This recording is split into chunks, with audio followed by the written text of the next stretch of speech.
Buenas tardes a todos los asistentes. Agradecemos su presencia aquí en la sala. Bienvenidos al 9º Congreso Nacional de Historia. Estamos en el aula 3 correspondiente al Simposio de Historia de las Religiones. En este momento se procederá a desarrollar la mesa número 1 titulada Evangelización, Idolatría y el rol de los milagros en el Perú de los siglos XVI y XVII. Nuestro primer ponente será el magíster David Franco Córdoba, de la Universidad Nacional Mayor de San Marcos y la Congregación Salesiana del Perú. David es historiador, licenciado en Historia y magíster en Historia del Arte por la Universidad Nacional Mayor de San Marcos. Ha sido historiador del proyecto de restauración del Teatro Municipal de Lima y otros similares. En la actualidad se desempeña como historiador de la Congregación Salesiana del Perú.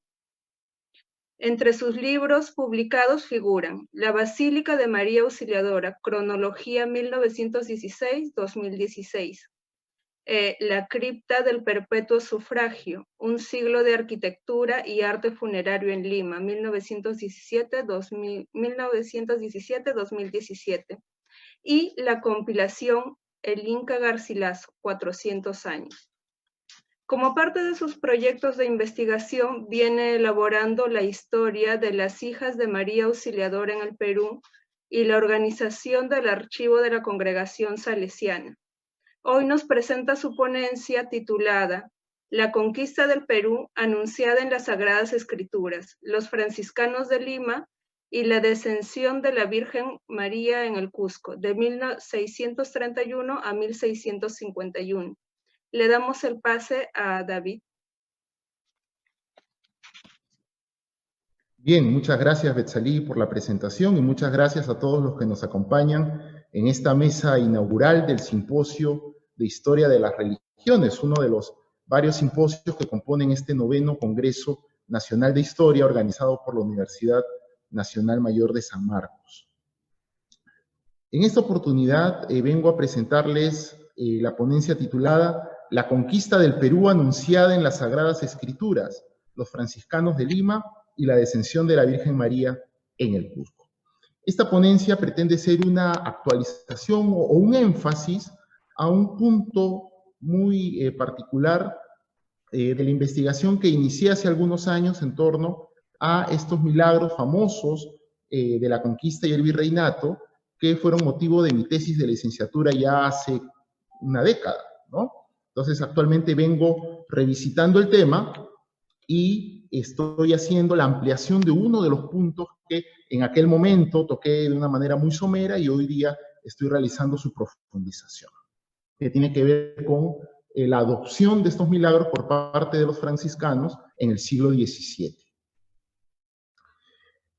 El punto de inicio de este tema es un evento clave en la historia de la conquista, que es el famoso asedio del Cusco, el sitio del Cusco de 1536, que es un episodio fundamental en la historia de la conquista porque es probablemente el episodio militar clave que va a definir el destino del propio proceso, ¿no? Las fuentes históricas y la propia historiografía así lo confirman, ¿no? En este punto se definieron muchas cosas, ¿no? Manco Inca estuvo muy cerca de recuperar el control del país y probablemente si hubiera logrado la victoria en el Cusco y tomar Lima, que fueron dos asedios simultáneos, el destino de la conquista hubiera sido muy diferente. Pero sabemos que al final la historia es como ocurrió, ¿no?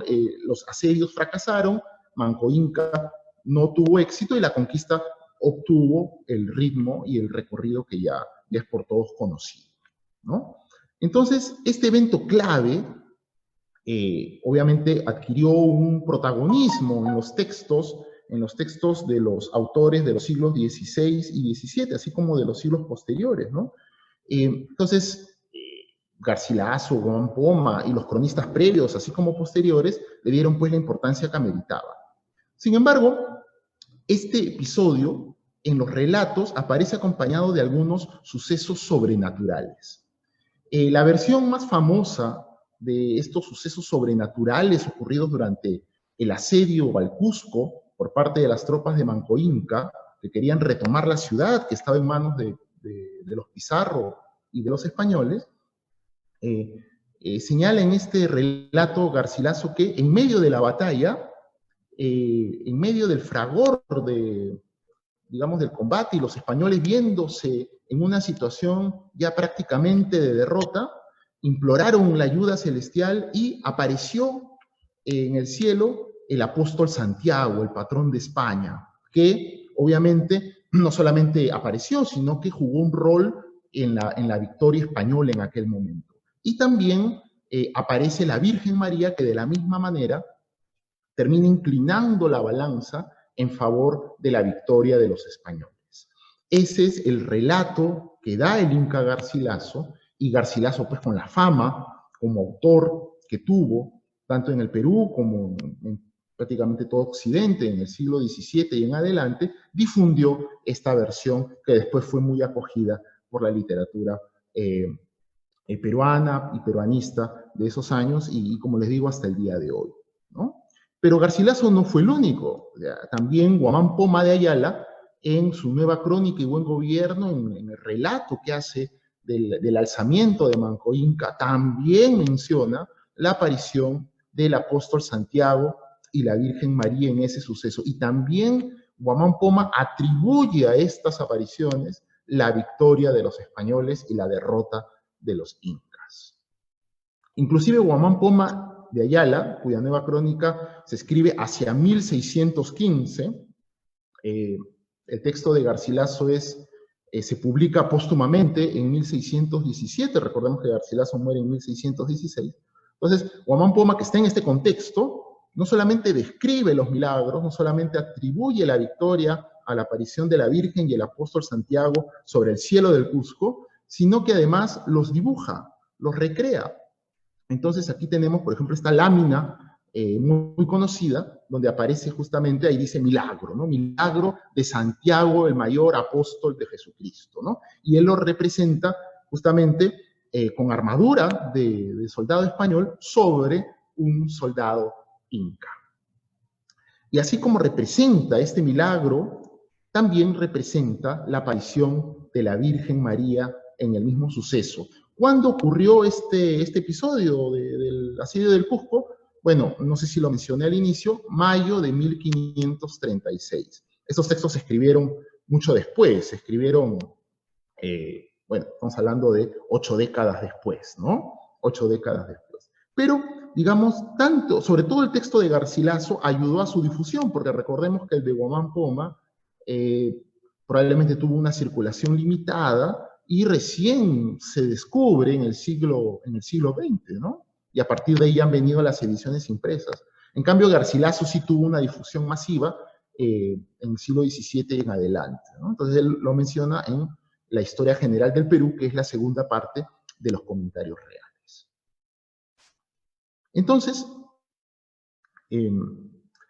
producto de esta fama, de estos milagros que, según los textos de Garcilaso y de otros autores, ameritaron o a eso se debieron la victoria de los españoles en la conquista, en el Cusco se construyó, a partir del siglo XVII, un templete que ellos llamaron, y quienes lo construyeron, lo llamaron el Triunfo. ¿Y se construyó dónde? Se construyó al costado de la Catedral del Cusco.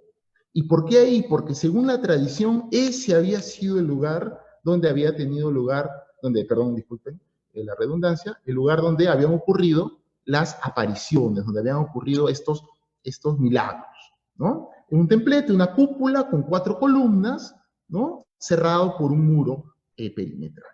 Y se colocaron 2 placas de piedra en 1664, donde se señalaba la importancia del lugar, donde decían, en este sitio, en la época de la conquista, apareció el apóstol Santiago y apareció la Virgen María, otorgando la victoria a los españoles y permitiendo, pues obviamente, el triunfo de la evangelización en el Perú.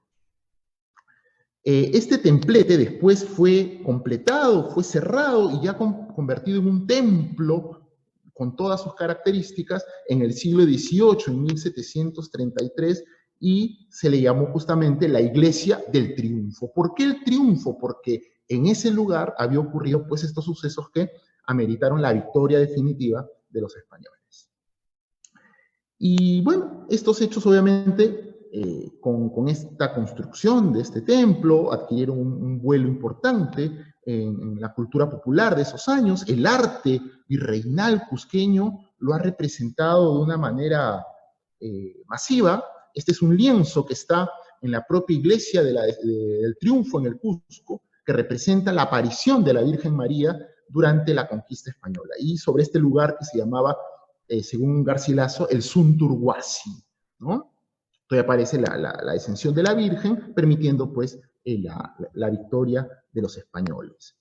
Hay otros lienzos que son un poquito más elocuentes en la parte militar. Ahí vemos este otro lienzo también del siglo XVIII, que representa a la Virgen descendiendo sobre el Sunturhuasi, a los soldados incas, digamos, atemorizados ante esta aparición milagrosa, y el castillo que aparece al fondo es pues la fortaleza de Sacsayhuamán, según la interpretación del pintor. Este lienzo, según señala el padre Vargas Ugarte, muy posiblemente estuvo en la Catedral del Cusco. Hoy día se encuentra en Argentina, en un museo en Luján, pero originalmente se encontró en la parte posterior del coro de la catedral. Cuando uno entraba a la Catedral del Cusco, hasta el día de hoy encuentra la parte posterior del coro, al centro la imagen de la Virgen de la Antigua, y a ambos lados dos lienzos. Al lado izquierdo se encontraba la aparición de la Virgen María, y al lado derecho la aparición del apóstol Santiago, lo que nos indica la importancia que estos milagros tenían en la tradición del Cusco virreinal. Después, con la llegada de la República, Agustín Gamarra, cuando fue prefecto del Cusco, ordenó el retiro de estos lienzos porque los consideró apologéticos de la conquista y obviamente no cabían dentro del nuevo orden republicano. Entonces, estos lienzos tuvieron otro destino y terminó este lienzo en Argentina, ¿no?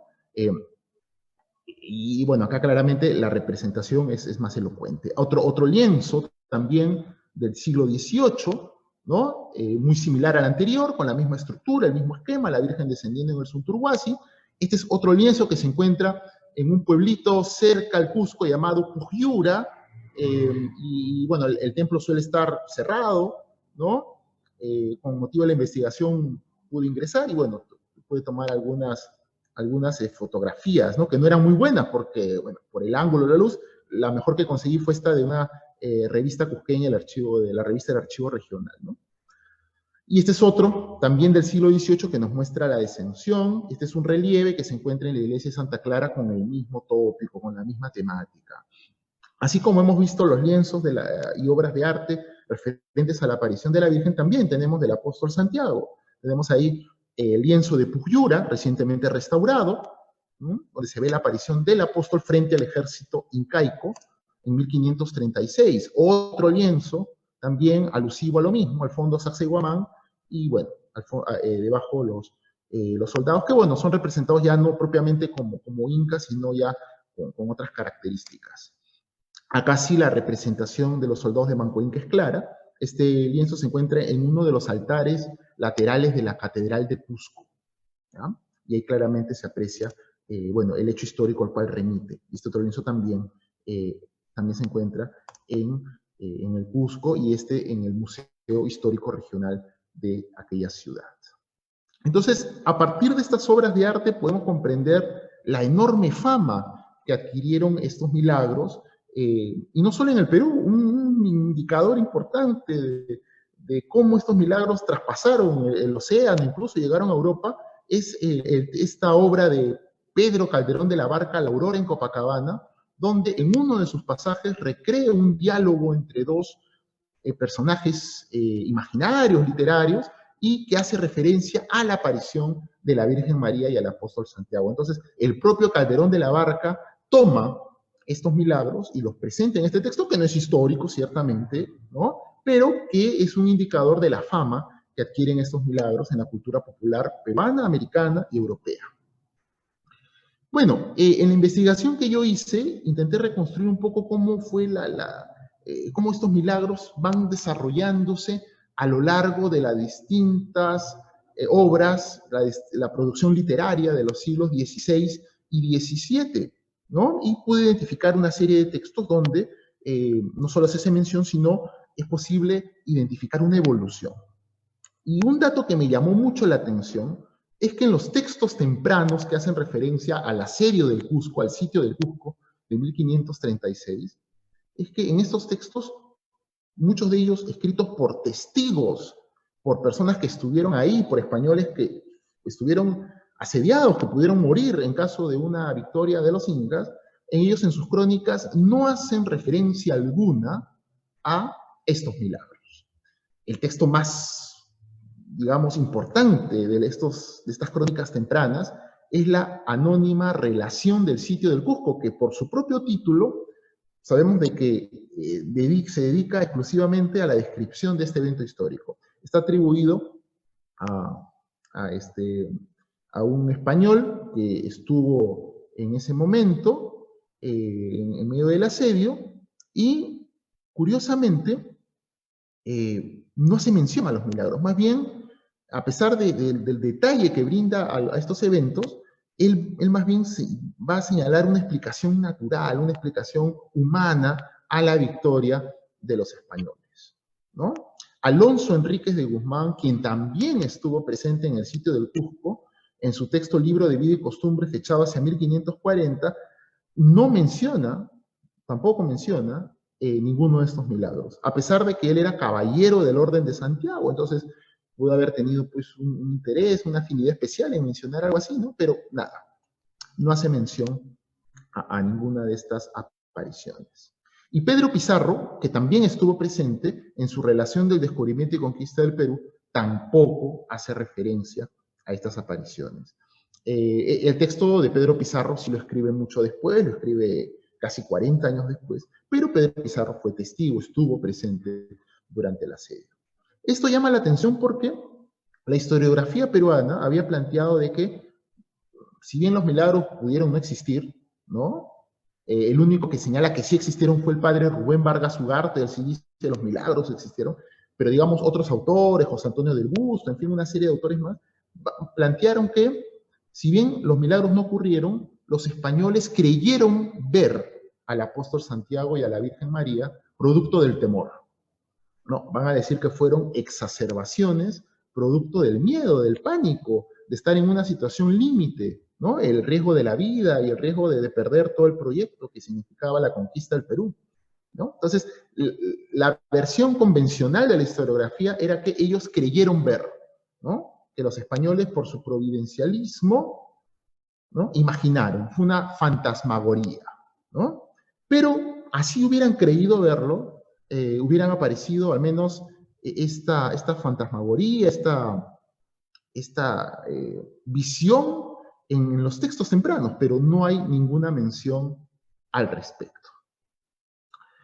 Va a haber otros autores también, algunos de ellos tempranos, que en sus textos tampoco van a hacer referencia a estos milagros. Por ejemplo, Vicente Valverde, el famoso primer obispo del Cusco, en la famosa carta relación que envía Carlos V en 1539, no hace referencia a estos milagros. Y bueno, siendo obispo de la zona, pudo haber presentado esto, pero no. Igual, bueno, Gómara, Cristóbal de Molina, el chileno, en un texto temprano, en 1552 tampoco, y otros autores más, ¿no? También llama la atención que en el pedido que se hizo a la corona española para conceder el escudo de la ciudad del Cusco, no se hiciera referencia a esto. Por eso es que en el escudo del Cusco, que es una síntesis iconográfica de la victoria manco-inca, ahí el castillo representa a Sacsayhuamán y las aves representan a los cóndores que bajaron a devorar los cadáveres de los indígenas, está en la documentación, en las fuentes, ¿no? No hay ninguna referencia a ningún milagro, que de haber existido en los pedidos y en los informes a la corona, de hecho que hubiera aparecido en la heráldica, no aparece. ¿Cuándo comienza a aparecer? Aparece a partir de mediados del 16 con la suma y narración de los incas, y a partir de ahí inicia su recorrido en la literatura. Entonces, la suma y narración de los incas de 1551 de Juan de Betanzos va a ser el primer texto donde se insertan estos milagros. Entonces, a partir de aquí hay una inserción tímida y poco a poco comienza a tener un recorrido. En la investigación que hice doy una explicación de por qué se insertan. Claramente hay un interés de Betanzos y de Cieza de León, que son los dos primeros cronistas que insertan estos milagros, en deslegitimar la labor de la primera generación de conquistadores, ¿no? Recordemos que ellos son encomenderos de segunda generación. Ellos reciben las encomiendas que les quitan a los encomenderos de primera generación que pierden en la rebelión de Gonzalo Pizarro. Entonces, los milagros eran una manera de decir, por si acaso, ustedes no tienen el mérito de conquistar el Perú. La conquista del Perú fue mérito de la divinidad, no de ustedes. Y por lo tanto no tienen derecho a reclamar encomiendas perpetuas. Entonces, ese es el motivo por el cual Betanzos y Cieza de León, que además tenían una cercanía muy fuerte con los dominicos y con las ideas lascasianas, contrarias a la encomienda, a la encomienda, digamos, perpetuas, insertan estos milagros en sus textos y a partir de ahí van a tener un recorrido ya indetenible, ¿no? A fines del siglo XVII los vemos en el gobierno del Perú de Matienzo, en memoriales de vecinos de la ciudad del Cusco, y ya a inicio del siglo XVII ya comienza pues el apogeo con su aparición en la obra de Garcilaso y otros autores. Y a partir de ahí, bueno, ya tenemos una serie de trabajos de fines del XVI y comienzos del XVII donde se inserta. Bien, uno de estos autores, ya en el siglo XVII, es Buenaventura Salinas y Córdoba. Él, en su Memorial de las Historias del Nuevo Mundo, publicado en 1631, va a señalar también en su mención a la conquista de los incas estos milagros. También los va a señalar. Va a decir de que en la conquista apareció la Virgen, apareció el apóstol, pero va a decir algo singular. Para Buenaventura Salinas y Córdoba, la aparición de la Virgen en el sitio del Cusco es la imagen que tuvo San Juan Evangelista cuando redactó el libro del Apocalipsis. Recordemos que en el Apocalipsis San Juan describe una mujer vestida de sol, con la luna bajo sus pies. Bueno, para Buenaventura Salinas y Córdoba, esta visión de San Juan Evangelista era la imagen de la aparición de la Virgen en el sitio del Cusco. Porque para Buenaventura Salinas y Córdoba, la conquista del Perú significaba el triunfo definitivo del cristianismo en todo el mundo, ¿no? Porque significaba la conquista del último gran imperio conocido, lejano para ese tiempo, ¿no? Y que significaba pues ya la victoria total, ¿no? Entonces por eso tiene Buenaventura Salinas esta interpretación osada, ¿no? Osada de poner al Perú como parte de las Sagradas Escrituras, ¿no? La conquista del Perú es parte del libro del Apocalipsis y parte del gran proyecto de expansión del cristianismo en todo el mundo. Sin duda, una interpretación, como les digo, sumamente osada, pero que forma parte de un contexto, una búsqueda de legitimación de los criollos en el contexto de buscar un lugar dentro del cristianismo universal. Vamos ya cortando porque me ha llegado un mensajito interno de que tenemos que ir cerrando. Y a partir de esta interpretación de Buenaventura Salinas y Córdoba, esto también va a tener su propio recorrido en la literatura y en el arte. Por ejemplo, Fernando de Montesinos, el famoso cronista, va a comenzar a insertar también en sus relatos de la conquista y de los milagros elementos del Apocalipsis, por ejemplo, la aparición de San Miguel Arcángel, ¿no? San Miguel Arcángel, que no aparece ni en Garcilaso, ni en Guamán Poma, ni en ningún autor temprano, comienza a ser insertado. ¿Por qué? Porque ya existe la idea de que en ese contexto, digamos, de la conquista de los incas, se está produciendo pues la visión del Apocalipsis. Entonces comienzan a incluirse elementos. Y este lienzo que se conserva en el Museo del Coricancha, del Convento de Santo Domingo del Cusco, se aprecia claramente la inclusión de San Miguel, ¿no? Que es una figura que, bueno, se menciona en el Apocalipsis y no en los textos tempranos. Y la inserción es porque ya comienza a vincularse la conquista del Perú como un elemento anunciado por San Juan en las Sagradas Escrituras. Aquí es donde viene el tema de los franciscanos. En este momento de ebullición de esta tradición milagrosa, los franciscanos van a intentar vincularlo a ellos. Entonces, en 1630 ocurre un terremoto, y acá, bueno, está la descripción de Juan Antonio Suardo de cómo ocurrió el terremoto, en fin, y en el sismo se señala Suardo que ocurrió un evento también que se interpretó como milagroso. La imagen de la Virgen comienza a girar de una manera inusual, ¿no? Y después del sismo, ante la oración de los fieles, la Virgen regresa a su sitio. Entonces, eso se interpreta como un milagro, ocurrió en las inmediaciones del convento de San Francisco.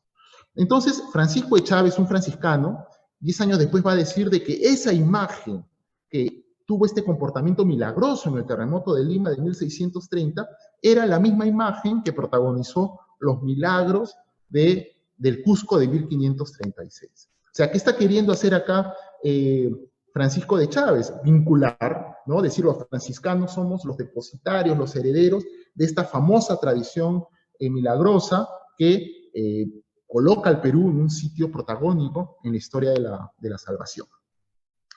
Entonces, bueno, acá tengo la cita, ya vamos a tener oportunidad después de quizás de leerla con más detenimiento, ¿no? Y Fray Diego Salinas cita a Francisco de Chávez, transcribe este texto y él concluye, sí, en efecto, es la misma imagen. Y bueno, entonces esto dio origen al culto de la Virgen del Milagro, que tiene una capilla al costado de la iglesia de San Francisco, que hasta el día de hoy existe, ¿no? Y bueno, y al igual que la iglesia del Triunfo, ambas van a tener sus capillas, porque, bueno, son, digamos, dos trayectorias de un mismo suceso milagroso, ¿no? Y que van a tener elementos similares, ¿no? Los dos van a tener su capilla al lado derecho del templo principal, la capilla del Milagro a la derecha de la iglesia de San Francisco, la capilla del Triunfo a la derecha de la catedral. Las calles laterales de ambas se llaman, en el caso del Cusco, la calle del Triunfo, en el caso de Lima, la calle del Milagro. En ambos casos, las autoridades episcopales pidieron a la Santa Sede la facultad de conmemorarse litúrgicamente y fueron concedidas, y en la República tuvieron digamos, una disminución de su devoción. En el caso del Milagro, de la Capilla del Milagro de Lima, se incendia la capilla y es reconstruida totalmente ya en estilo neoclásico. Y en el caso del Triunfo, bueno, ocurre el retiro de estos lienzos, el retiro de los lienzos de la catedral, ¿no? Entonces, en el siglo XIX experimentan un descenso, pero con el siglo XX, como que hay un intento de, tanto la Virgen del Milagro como la Virgen del Triunfo, resurgir la devoción, y bueno, se intenta, hay algunas gestiones, la Virgen del Milagro es coronada por concesión papal, y la del Triunfo recibe la autorización de que se celebre en mayo también el aniversario de la aparición. Pero de ahí un poco como que caen en el olvido, y bueno, hasta el día de hoy. Entonces, ¿qué conclusión podemos llegar en esta ponencia? Que bueno, en un periodo clave, ¿no? Como el periodo de mayor apogeo de las exportaciones del Perú a la metrópoli de metales preciosos, ¿no? Este periodo de apogeo de Potosí, ¿no? En que los criollos del virreinato del Perú buscaban un lugar dentro de la geografía del cristianismo universal. Los franciscanos toman a estos milagros como un elemento para justamente posicionar no solo al Perú, sino posicionar a su orden religiosa como depositaria de este evento de gran prestigio en las letras americanas y americanistas. Y bueno, y este proceso lo van a seguir también otras congregaciones religiosas que ya seguramente vamos a tener oportunidad de mencionar en otras citas. Muy bien, muchas gracias, y quizás en la parte de las preguntas podamos ampliar un poco más esto. Muchas gracias. Gracias, David, por tu ponencia. Gracias también a las personas que se están uniendo tanto en Facebook Live como a nuestra sala de Zoom.